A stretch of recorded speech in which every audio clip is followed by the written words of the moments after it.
Hello all. आज हम लोग यहाँ पे देखने वाले हैं कि हमारा जो वेबसाइट है raillmg.in, उसमें कैसे स्टेशन पोर्टल में लॉगिन कर सकते हैं और डेटा एंट्री कर सकते हैं। सबसे पहले आप अपने मोबाइल या फिर लैपटॉप के ब्राउज़र में raillmg.in टाइप कीजिए और एंटर क्लिक कीजिए। एंटर दबाने के बाद जो हमारा होम पेज आएगा उसमें लॉगिन में जाइए और स्टेशन लॉगिन को क्लिक कीजिए। इसके बाद हमारा स्टेशन का होम पेज आएगा, लॉगिन पेज आएगा। इसमें आप अपना स्टेशन का नाम से पहले एसएस और पासवर्ड भी सेम रहेगा। For landing it is SSLMG और password is SSLMG as well. उसके बाद लॉगिन में क्लिक कीजिए। उसके बाद आएगा हमारा स्टेशन पेज का होम पेज। पहला बटन है एंटर TD। ये टर्मिनल डिटेंशन एंट्री करने का पेज है। अभी क्या होता है कि पेपर में आप जो टर्मिनल्स हैं, गुड्स टर्मिनल, वो एंट्री करते हैं टर्मिनल डिटेंशन को और फिर फोटो खींच के उसको व्हाट्सएप ग्रुप में भेजते हैं। और इससे क्या होता है कि TDS जॉब हो जाता है, डायरेक्ट हमारे वेबसाइट में जाता नहीं है। इससे क्या होगा, डायरेक्ट हमारे वेबसाइट के डेटाबेस में चला जाएगा सारा डिटेल्स। सबसे पहले आप डेट चूज करेंगे, सिलेक्ट करेंगे जो ऑप्शन आएगा उससे। स्टेशन आप सिलेक्ट नहीं कर सकते। ट्रेन नेम यहाँ पे लैंडिंग बेलास्ट है, ये जिरानिया स्टोन चिप्स भी हो सकता है, सालचपरा फूड ग्रेन भी हो सकता है। फिर आप अराइवल डेट टाइम को सिलेक्ट कीजिए।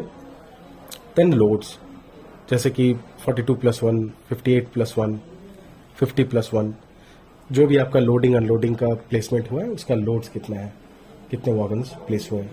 देन कमोडिटी आप ड्रॉप डाउन से सिलेक्ट कीजिए। यहाँ बैलास्ट सिलेक्ट किया गया है। यहाँ पे स्टोन चिप्स भी हो सकता है, सॉल्ट भी हो सकता है, शुगर भी हो सकता है, anything.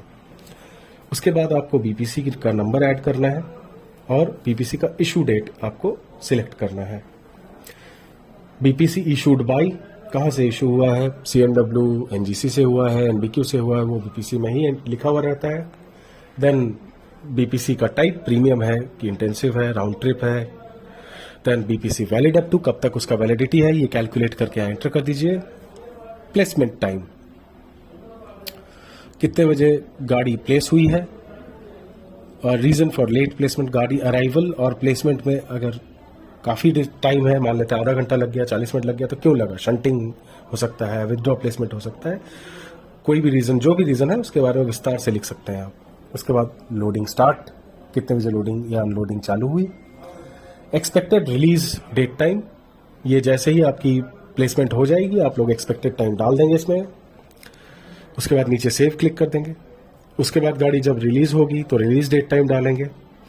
Reason for late release मतलब जो फ्री टाइम है उससे ज़्यादा क्यों टाइम लग गया। मान लेते 5 घंटे मिल रहे हैं फ्री टाइम, तो क्यों ज़्यादा लगा, अगर उससे ज़्यादा लगता है।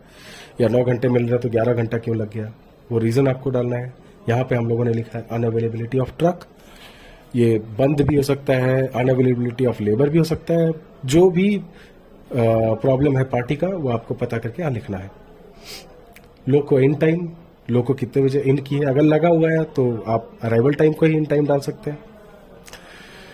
उसके बाद है कि ब्रेक वैन को रिवर्स कर रहा है कि नहीं, आप यस या नो सिलेक्ट कीजिए। रिवर्सल का टाइम कितना, कितने बजे रिवर्सल हुआ। उसके बाद डिपार्चर कितने बजे हुई, गाड़ी कितने बजे आउट हुई आपके स्टेशन से, ये डालेंगे। रीजन फॉर लेट डिपार्चर, अगर मान लेते हैं रिलीज के बाद 1-1.5 घंटे, आधा घंटा ज़्यादा लग गया, कुछ भी टाइम लग गया, मान लेते हैं जितना नॉर्मली लगता है उससे ज़्यादा लग गया, तो आप रीज़न डालेंगे कि ब्रेक वैन रिवर्सल हुआ है, शंटिंग हुई है, क्रॉसिंग हुआ है। इसके बाद है अटैचमेंट, आप जो भी प्रॉब्लम है उसकी फ़ोटो डाल सकते हैं, BPC का फ़ोटो डाल सकते हैं। और सेव, सेव जैसे कीजिएगा मैसेज आ जाएगा रिकॉर्ड सेव्ड सक्सेसफुली, और नीचे आप देखेंगे टेबल में वो डेटा दिखेगा। राइट साइड में आपके पास 2 ऑप्शन रहेगा, एडिट और डिलीट।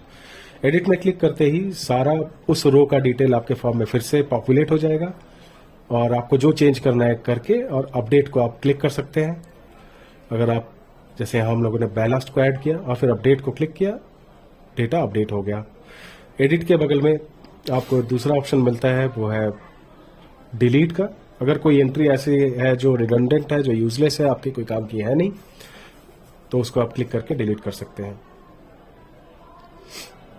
देखिए एंट्री डिलीट हो गई। अब हम लोग फिर से स्टेशन के होम पेज में जाएंगे।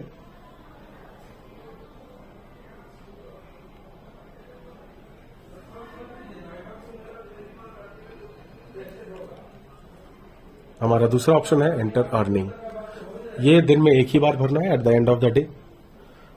डेट डालेंगे, स्टेशन ऑलरेडी भरा हुआ रहेगा, टाइप ऑफ ये इनकम पैसेंजर से हुआ है या पार्सल या गुड्स। अगर आपके स्टेशन में तीनों होता है तो आप तीनों का अलग अलग एंट्री होगा सेम डेट में।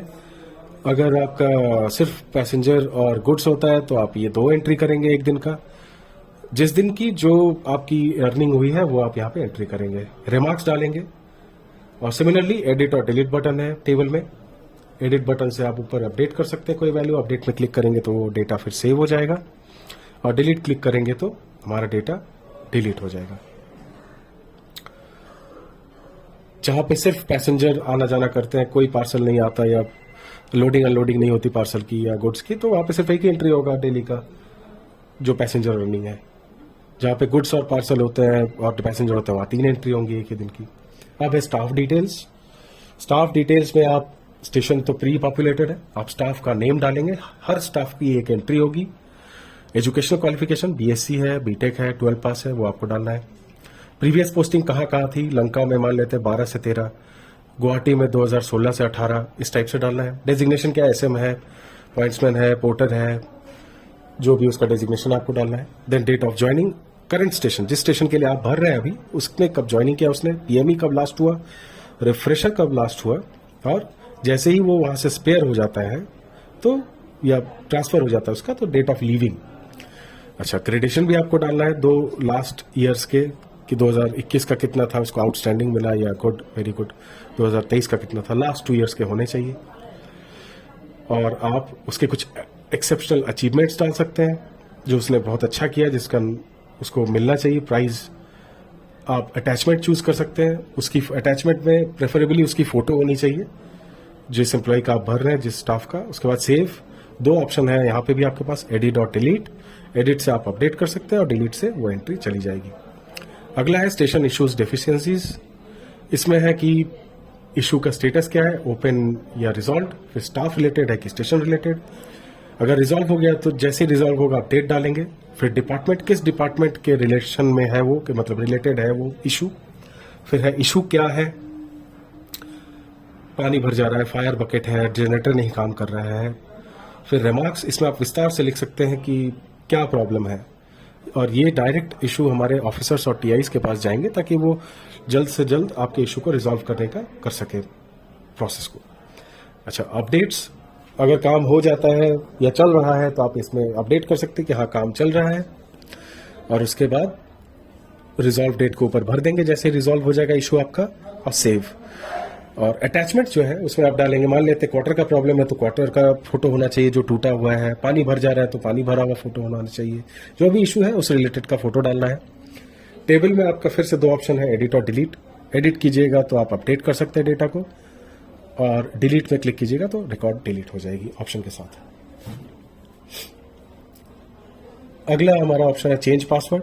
इसमें आप करंट पासवर्ड को डालेंगे, न्यू पासवर्ड को, और कंफर्म न्यू पासवर्ड। ये पहले एंट्री के बाद तो हर बार करनी है, और जब भी आपको इच्छा करे या फिर जरूरत पड़े पासवर्ड चेंज करने की, आप यहीं से कर सकते हैं पासवर्ड चेंज। और उसके बाद लॉग आउट, हर बार एंट्री करने के बाद लॉग आउट करना ना भूलें। धन्यवाद।